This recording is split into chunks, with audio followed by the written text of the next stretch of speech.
రంగులరాట్నం సీరియల్లో new story లైన్తో కొత్త కథని మనం చూస్తున్నాం. ఈ సీరియల్ ప్రస్తుతం ఈటీవీలో రాత్రి 7:30 PM స్లాట్లో ప్రసారం అవుతూ సీరియల్ ఇంట్రెస్టింగ్గా కొనసాగుతుంది.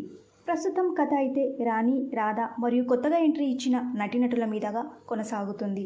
అయితే ఈ సీరియల్లో కొత్తగా ఎంట్రీ ఇచ్చిన నటీనటుల వివరాలు తెలుసుకుందాం. రంగులరాట్నం సీరియల్లో హర్ష క్యారెక్టర్లో ప్రముఖ నటుడైన సాయి కుమార్ రాజేంద్ర ఎంట్రీ ఇచ్చారు. హర్ష క్యారెక్టర్లో ఎంట్రీ ఇచ్చిన ఈ నటుడు ఇంతకుముందు ఈటీవీలోనే ప్రసారమైన పెళ్లి పుస్తకం సీరియల్లో నటించారు. మరియు కొత్తగా ఎంట్రీ ఇచ్చిన మరో నటి అపర్ణ ఈ సీరియల్లో నెగిటివ్ రోల్లో నందిని క్యారెక్టర్లో ఎంట్రీ ఇచ్చారు. ఇంతకుముందు అపర్ణ ఈటీవీలోనే ప్రసారమైన గువ్వ గోరింక సీరియల్లో విలన్ రోల్లో నటించారు.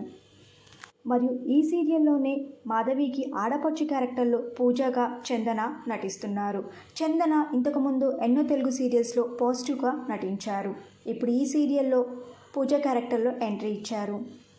రంగులరాట్నం సీరియల్ ప్రజెంట్ స్టోరీ మీకు ఎలా అనిపిస్తుందో మీ అభిప్రాయాన్ని కింద కమెంట్ బాక్స్లో కమెంట్ చేయండి. ఇలాంటి మరిన్ని వీడియోస్ కోసం ఛానల్ సబ్స్క్రైబ్ చేసుకొని పక్కన బెల్ ఐకాన్ని యాక్టివేట్ చేయండి.